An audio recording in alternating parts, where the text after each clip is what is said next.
Perkenalkan, nama saya Tanti Mayudinda Sabrina, NPM 1910303089 dari Prodi S1 Pendidikan IPA. Pada kesempatan kali ini, saya akan menampilkan pembelajaran IPA terpadu dengan materi listrik statis dengan kompetensi dasar, yaitu 3.5, ya menerapkan konsep rangkaian listrik, energi dan daya listrik, sumber energi listrik dalam kehidupan sehari-hari, termasuk sumber energi listrik alternatif, serta berbagai upaya menghemat energi listrik. Dan 4.5 yaitu menyajikan hasil rancangan dan pengukuran berbagai rangkaian listrik dengan mengusung tema yaitu fenomena petir. Nah, udah ada yang tahu belum bagaimana sih proses terjadinya petir?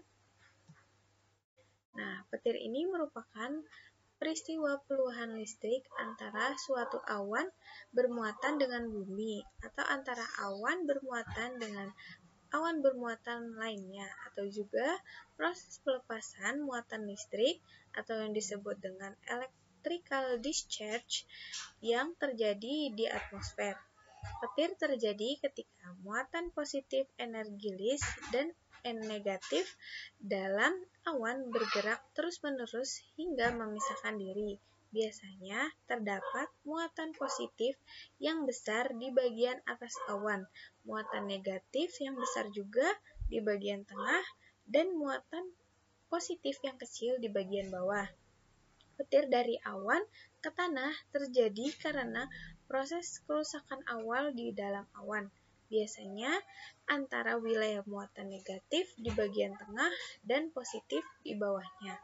Proses tersebut menyebabkan ionisasi, yaitu pengubahan atom dan molekul di udara menjadi bermuatan listrik.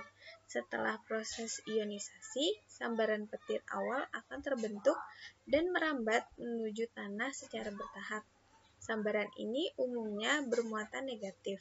Urutan ini terjadi sangat cepat sehingga satu kilatan petir yang terlihat oleh mata biasanya terdiri dari 3 atau 4 sambaran.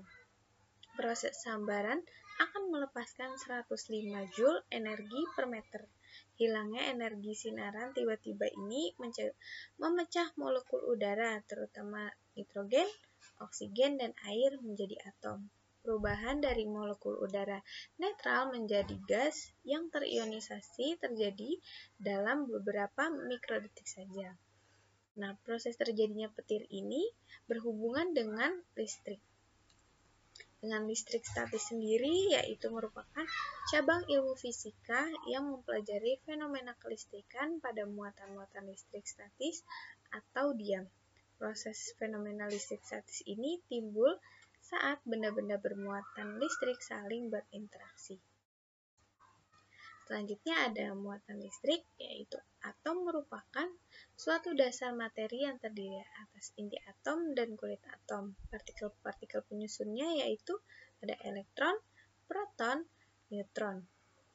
Elektron sendiri bermuatan negatif, proton bermuatan positif, dan neutron bermuatan netral. Inti atom terdiri dari proton dan neutron, sementara kulit atom terdiri dari elektron yang mengelilingi bagian inti pada lintasan tertentu. Saat elektron dari atom sebuah benda berpindah ke atom lain, maka akan terjadi ketidakseimbangan jumlah elektron di kedua benda tersebut, sehingga akan menyebabkan perbedaan muatan listrik pada kedua benda. Untuk memberikan muatan listrik pada listrik statis dapat dilakukan dengan 3 cara, yaitu penggosokan, konduksi, dan induksi. Konduksi sendiri yaitu merupakan mendekatkan benda yang bermuatan listrik ke benda yang tidak bermuatan listrik. Dengan begitu, benda yang tadinya tidak memiliki muatan listrik akan memiliki muatan listrik.